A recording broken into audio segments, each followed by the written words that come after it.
Tunay po na tayo ay patuloy na pinagpapala ng Panginoon dahil ang kanyang invitation ay patuloy ding ipinagkakaloob sa atin. Ang imbitasyon na tayo ay makabahagi sa kanyang kaharian, makasama sa kanyang hapag. At sa atin pong buhay, parte ng ating pang-araw-araw na buhay, ang pagkain, ang mealtime. Dumarating nga po sa punto na halos nakakalimutan natin ang mga problema natin pag tayo ay kumakain kaharap ng mga mahal natin sa buhay. At ganda rin po ng kultura natin bilang mga Pilipino na pag oras ng kainan, walang problemang pinag-uusapan, walang dapat nag-aaway, dapat ina-appreciate yung pagkain kasi grasya ng Diyos. At kung titingnan natin sa Ebanghelyo, ang binigay na parabola ng Panginoon ay patungkol sa hapag, na kung saan lahat tayo ay makaka-relate.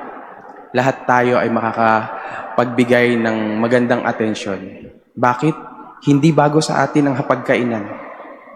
Lahat tayo ay naghahanap ng masarap na pagkain, lahat tayo ay naghahangad ng may magandang ambience na kainan.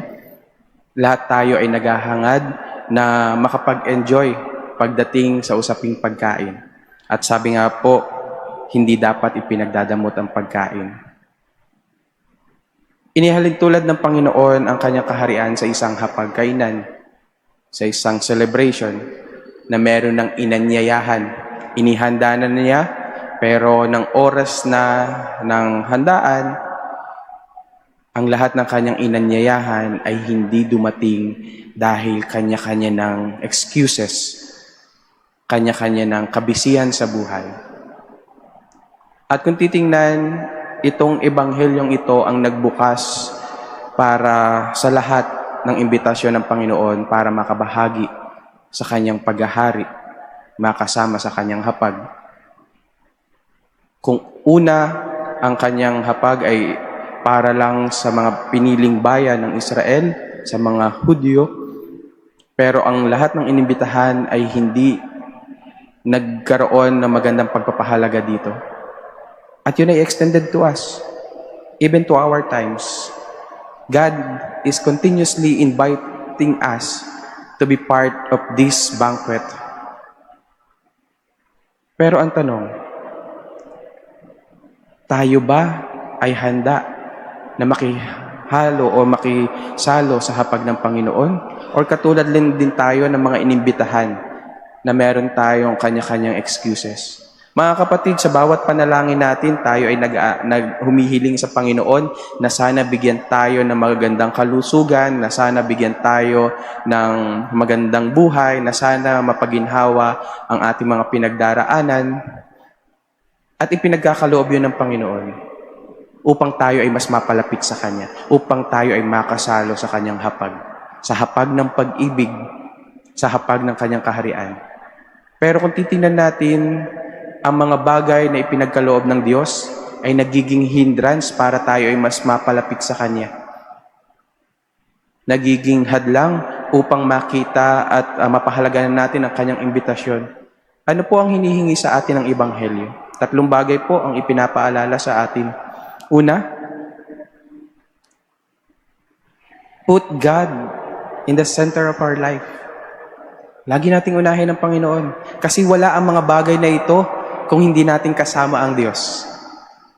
Wala tayo sa katatayuan natin kung hindi natin kasama ang Diyos. At ang kanyang imbitasyon ay patuloy. Pero sana unahin natin lagi ang Diyos. Unahin natin ang Diyos at ang lahat ng bagay sa buhay natin ay mapupunta sa tamang lugar at sa tamang oras. Pangalawa, hinihinga ng Panginoon na sana lagi tayong available. Available hindi lang sa mga bagay na makakapagbigay sa atin ng katanyagan. Available tayo sa imbitasyon niya na yakapin ang mga kapatid natin na nangangailangan, na nagugutom. Available ang ating sarili upang makatugon sa kanyang panawagan. Kasi ang panawagan lang niya ay makibahagi sa kanyang kaharian. At pagiging makibahagi sa kanyang paghahari, dapat bukas tayong tumulong at magkaloob din ng sarili gaya ng ibinigay na halimbawa ng Panginoong Hesus. Sabi nga sa unang pagbasa, He emptied Himself para makasunod sa kalooban ng Diyos Ama.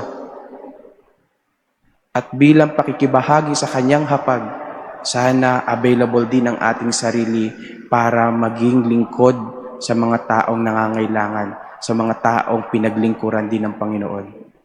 And lastly, mga kapatid,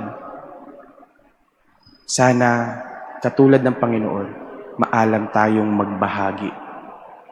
Again, our wealth, our position ay magiging mas makabuluhan kung ito ay naiibahagi natin ng tama. Katulad kung papaanong ibinahagi at inextend ng Panginoon ang kanyang pagmamahal, ang kanyang pagkalinga at ang kanyang kaharian para sa lahat. Huwag po natin sayangin. Sana matuto rin nating maibahagi ang kanyang pagmamahal na ipinadama sa atin. Muli mga kapatid, sa ating buhay, marami tayong pinagkakaabalahan at marami tayong biyayang natatanggap. Pero ang imbitasyon ng Panginoon na makabahagi sa kanyang hapag ay patuloy na binibigay at patuloy na inihahain sa atin. Pero sana maging karapat-dapat tayo para sa hapag na ito at maging una sa lahat si Kristo at maging available ang ating sarili para sa mga imbitasyon ng Panginoon na makabahagi tayo sa kahariang ito. At higit sa lahat, maibahagi natin ang mga biyaya na ibinagkaloob ng Poong May Kapal upang ang kanyang dakilang pagmamahal at pagpapala ay maipadama sa lahat. Amen.